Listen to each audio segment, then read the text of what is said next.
Ontario boasts 250,000 lakes, 60,000 miles of rivers, and 2,400 miles of coastline on 4 of the Great Lakes. It's no wonder the Aboriginal people named the area Ontario, which is believed to mean shimmering waters. Michigan boasts more freshwater shoreline than any other state in the United States, where no one is ever more than 6 miles from a body of water or 85 miles from one of the Great Lakes. We urge you to come along as we paddle our favorite waterways in Ontario and Michigan.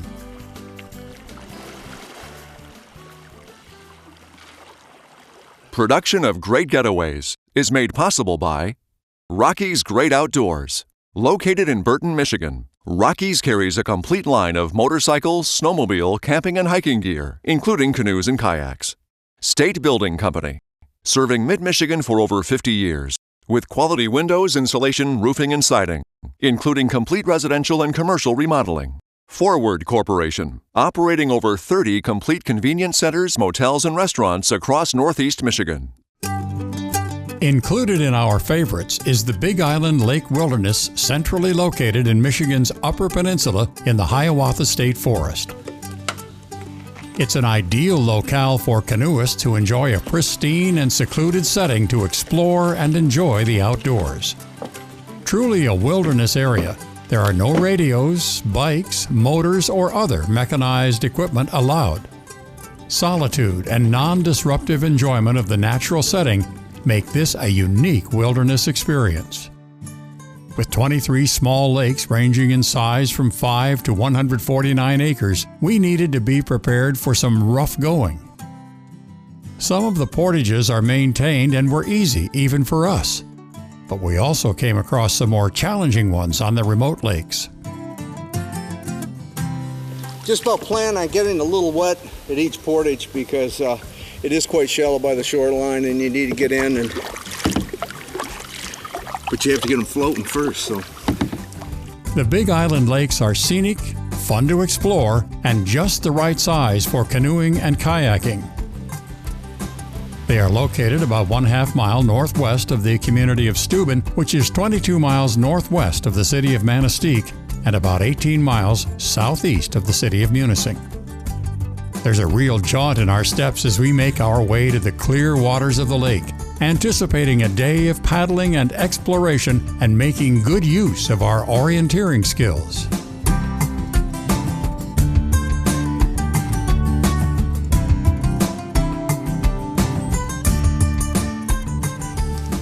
Well, they were right. It's short and steep. Along with the thrill of the wilderness, its remoteness and beauty, you have to accept the challenges of the backcountry, including the nuisance of the insects and poison ivy.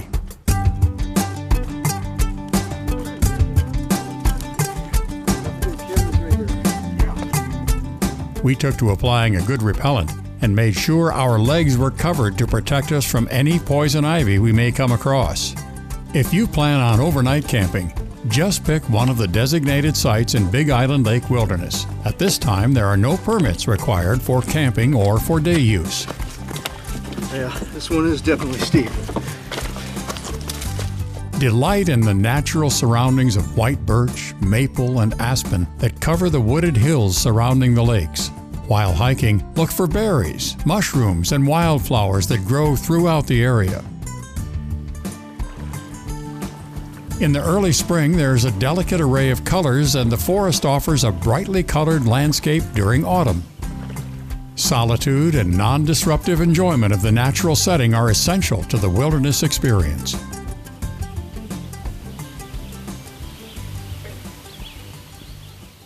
Staying in the Hiawatha National Forest, we moved on to the 51-mile-long Indian River for another of our favorite canoeing experiences. We put in at the Wide Waters Campground. The Indian River was designated as a wild and scenic river in 1992 and is the most used recreational river in the entire Hiawatha National Forest. It is a gentle, free-flowing river, and the 36-mile stretch beginning at Fish River, flowing to Indian Lake, has been marked as a canoe trail where the canoeing and kayaking is excellent and the varied scenery is beautiful, from canyon-like banks and sharp curves to broad marshland reaches. As you course down the river, you will find it to be 30 to 50 feet wide and 1 to 3 feet deep, although it takes some skill to maneuver around whatever nature has left in the way. The Indian River has little or no rapids, and due to numerous springs feeding it late in the season, this river is known for some of the best water flowage of any river in the Upper Peninsula. Once a working river during the log driving era, now the Indian is a great river for a day paddle or a multi-day canoe trip, where you'll drift past northern hardwoods, mixed conifers, rolling hills, and marshlands. As I paddle back down the Indian River, I'm kind of reflecting on my day. We've had just one of the nicest fall days out here you could ask for. The temperatures were in the 60s. The colors, as you can see, are just coming out. Nobody's around. If you like people, this is not the place to be. There's just not a lot of people around here.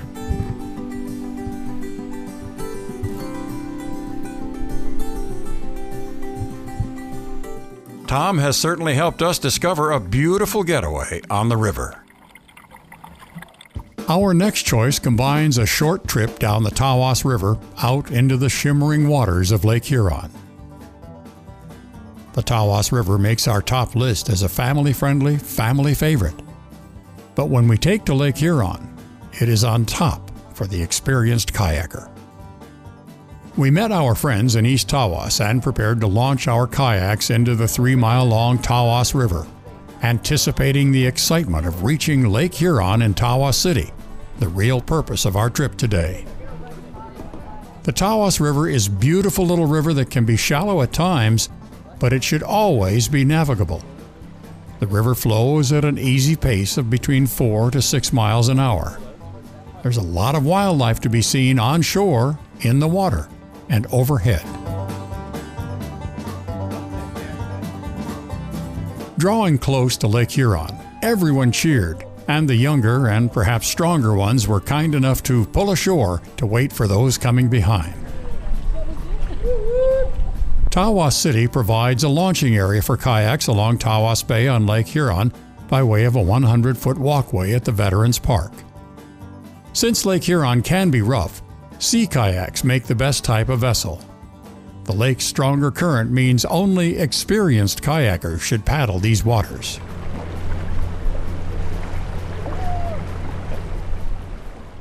As we mentioned earlier, Michigan has the most shoreline around the Great Lakes, and we selected one of its most secluded spots in the Thumb for the next leg of our favorite Waterways adventure. We are looking forward to this day on the tip of the Thumb Heritage Water Trail with our guide Chris Boyle. He outfitted us at his Port Austin kayak and bike rental office, and we set out to experience the beauty of Lake Huron in this premier quiet sports outdoor recreation destination. The Lake Huron coast throughout the Thumb offers a variety of conditions for paddlers. The eastern shoreline has rocky areas, and as you traverse north, you will notice the changes. Paddlers should be prepared for these varied conditions. We have a calm day on the lake, and as we approach the cliffs near Port Austin, we spot the geological formation known as the Thumbnail, or tip of the Thumb Rock, and then round over to Turnip Rock, a large turnip-shaped rock island. The unique shape is the result of thousands of years of erosion by storm waves. 20-foot-high trees and other vegetation have grown at the top of the isolated rock. The surrounding land is privately owned, so visitors can only view these rock formations via boat or over the frozen lake in winter. The water is shallow and crystal clear at this point, but kayakers need to proceed with caution along this stretch of shoreline because winds can create hazardous conditions and paddling difficulties along the Port Austin Reef that extends from the shoreline to the light.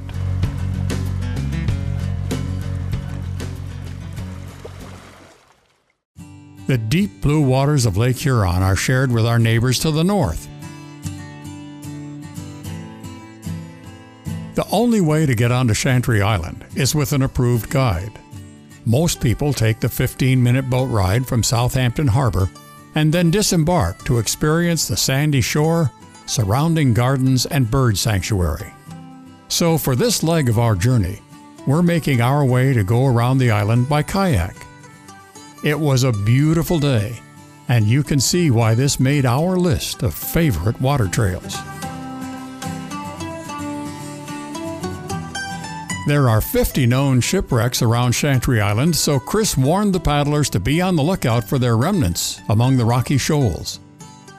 The shoals that extend about a mile north and south of the island, combined with deadly storms, prove that the waters surrounding the island are some of the most treacherous in the Great Lakes. Chantry Island lies just over a mile southwest of the mouth of the Saugeen River at Southampton. The 200-acre island is approximately a mile off the shores of the town of Southampton, Ontario. Found at the oldest port on the Bruce Coast, the Chantry Island Lighthouse is one of the 6 imperial towers built around the Bruce Peninsula. Built from 1855 to 1859, the limestone tower is 86 feet high. The coastal light still actively warns mariners away from the rocky coastline and the island. The island itself was designated a federal migratory bird sanctuary in 1957 and is home to gulls and great blue herons, as well as being an important migratory stop for birds traveling to northern nesting sites. For our next waterway, we'll be sitting in a sea kayak, one developed for paddling on open waters and rougher conditions. It's the perfect vessel for our trip out of Tobermory. Georgian Bay offers a variety of canoeing and kayaking experiences, including islands, lighthouses, and shipwrecks. Starting from Tobermory Harbor with our friends from Tom Crest Outfitters, National Park Ranger Ethan Millay, and good friend and guide Chris Hughes. Even though the sea kayaks are seaworthy boats designed to prevent water from filling the ends of the boat when capsized, we were sure that would not be a problem on this calm, beautiful day. In fact, the waters were so calm, it was easy to see our first shipwreck in the deep and sparkling waters at the mouth of Georgian Bay, home to Fathom 5, Canada's first National Marine Conservation Area. The park preserves 22 shipwrecks and several historic light stations. Fathom 5's freshwater ecosystem contains some of the most pristine waters of the Great Lakes. The rugged islands of the park are a reminder of the impressive, often dangerous, lake bed topography found beneath the waves. The many shipwrecks make the park Canada's most popular scuba diving destination.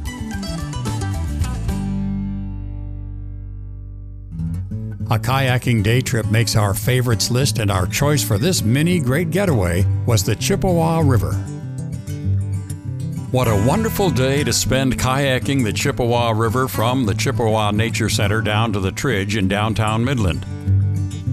It's one of our goals is to get people onto the local rivers. It's such a major ecosystem that we have here.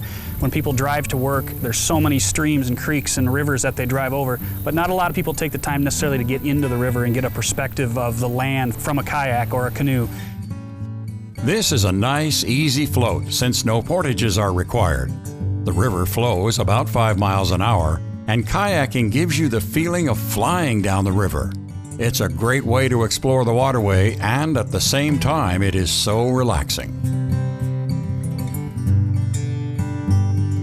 There is fishing on the river. People especially go for smallmouth bass here on the Chippewa River, and on the Tittabawassee is also known for its walleye, and a number of other species as well. Here at Chippewa Nature Center property, we invite folks to access the river through our boat launches and then wade in the river for actual fishing instead of doing it from the banks, just to help preserve the banks from erosion and litter and things like that. But it's a popular activity here and throughout the Saginaw Bay. The gentle river is good for family-friendly trips. Meandering down the river, keep your eyes open to spot some of the wildlife that calls the river home. As the day on the river comes to an end, the paddlers come to the universally accessible dock. This dock allows river enthusiasts of all abilities and ages to experience the beauty of the Chippewa and Tittabawassee rivers where they have not been able to in the past. For a change of scenery, we swapped the kayak for a canoe to paddle down one of the top-rated rivers in Michigan for canoeing and kayaking. The famous Au Sable River is a favorite of fishermen, canoers, and kayakers. It's open for canoeing all 4 seasons, but our favorite time of year to slide into the canoe is in the fall. It's peaceful, picturesque, and fall is always a time for reflection. One of the advantages to coming up here at this time of the year is the fact that most of the families are down, they've got the kids in school, so this is a time when some of the older folks can come up and really relax and enjoy this kind of outdoors in the really quiet setting. The most popular time to bring the whole family or your friends for a canoe float is from late April to late October, with midsummer being the busiest time. But here in the fall, taking to this water trail, we build our appreciation for nature, relaxation, as well as a learning experience. In fact, the Au Sable is an historic river named by the first French explorers River of Sand. It was a major artery for the fur trade, and then later it was transformed into a conveyor of lumber for the logging industry.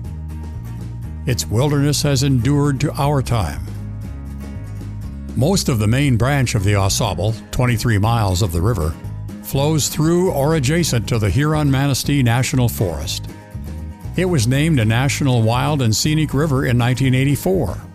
Instead of a fall hike through the woods, hauling a backpack, it is so enjoyable to glide along the meandering waters that peak at a 4 to 5 mile pace. Paddles are needed to guide you, but the river moves right along as you take in the fall colors or keep on the watch for bald eagles. What makes the Rifle River one of our favorite waterways? No portages or dams. Come along as we join many others canoeing and kayaking down this state-designated natural river.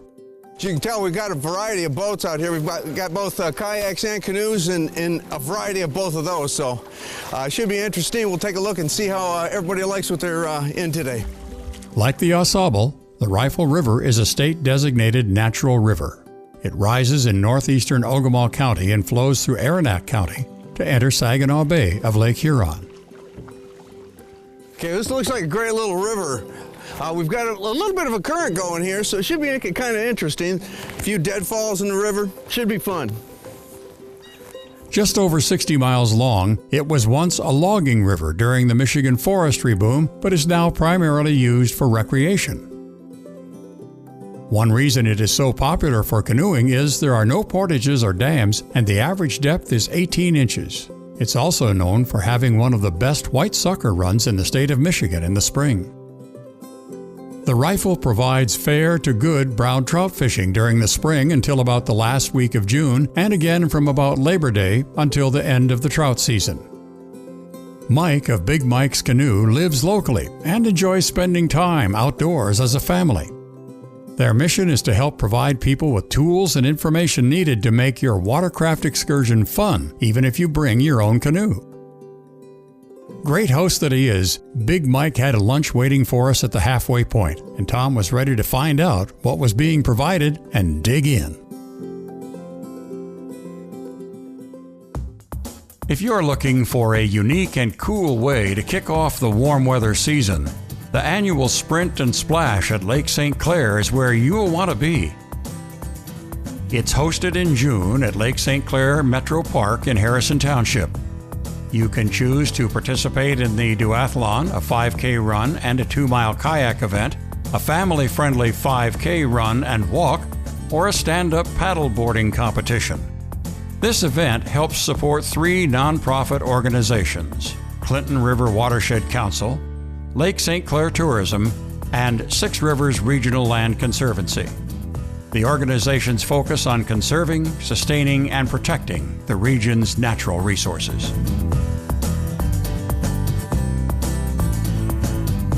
There is always a great turnout for the paddleboarders who keep their balance and paddle as hard and fast as they can to keep up with or go ahead of their competitors. Those participating in the duathlon glide into the water on their kayaks, paddling hard and racing for that finish line. The cheers of the onlookers keep them paddling and rowing and running as fast as they can for the prizes donated to the top finishers and the thrill of it all.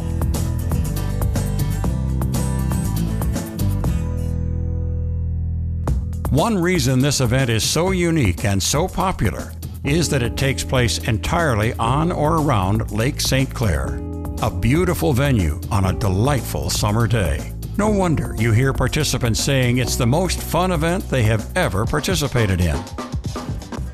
The volunteers, sponsors, and attendees have a great time too. If you're thinking of trying your hand at any or all of the events but don't have the right equipment, don't worry. There are vendors that will rent you a kayak or paddleboard. Once you try it, we're sure you will like it. The waters of Lake St. Clair are perfect for these recreational activities. Come watch events like Sprint and Splash, or come out to try kayaks and paddle boats just for the fun of it. Just as canoes have changed from birch bark to canvas and wood to fiberglass, so have our methods of filming. We have a couple of decades of archived footage chronicling our waterway adventures. See if any of these waters bring back good memories for you, too. Isle Royal beckoned us to its unparalleled solitude and stunning scenic beauty.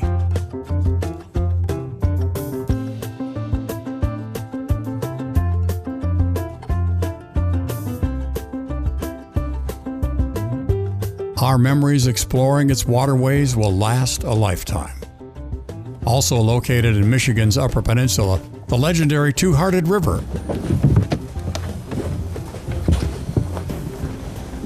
think I was supposed to put you up front with. Grab it and it'll follow you right down like a rock.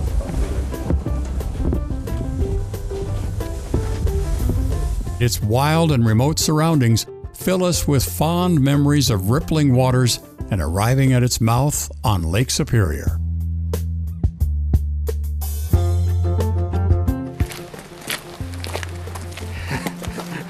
I can get used to this. Minnesota's unforgettable Gunflint Trail also stands out to us as we paddled along the stunning shores of Lake Superior.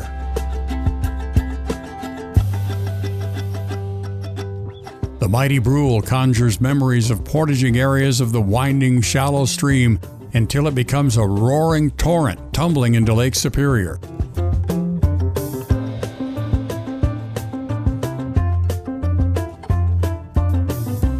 We fondly recall northern Minnesota's Boundary Waters Canoe Area wilderness. Up here, though, you can see it's rather wide, quiet, and serene here. Doesn't matter whether you're on your way up to the Boundary Waters like we are, just out for a drive, or maybe out hiking in the woods. This is the kind of beauty that you can expect to see out here in northern Minnesota. It's incredibly large and beautiful, and much of it was accessible only by non-motorized waterways. We are always reminded of how paddling along the Lake Superior Water Trail is really a low-impact recreational opportunity that protects local natural and cultural resources. We'll end this trip down memory lane with Little Presque Isle, often called the crown jewel of Lake Superior, with its beautiful sand beaches, rugged shoreline cliffs, heavily timbered forests, and unmatched public views. Right now we're coming to the mouth of the creek. We've got a lot of sand through here. You can probably see behind me a lot of trees and brush. And since we've got down near the mouth, we're seeing a lot more sand now. And I'm going to maneuver us through here if I can. I hope we don't have to drag ourselves over this one, Denny. It looks a little shallow coming up here.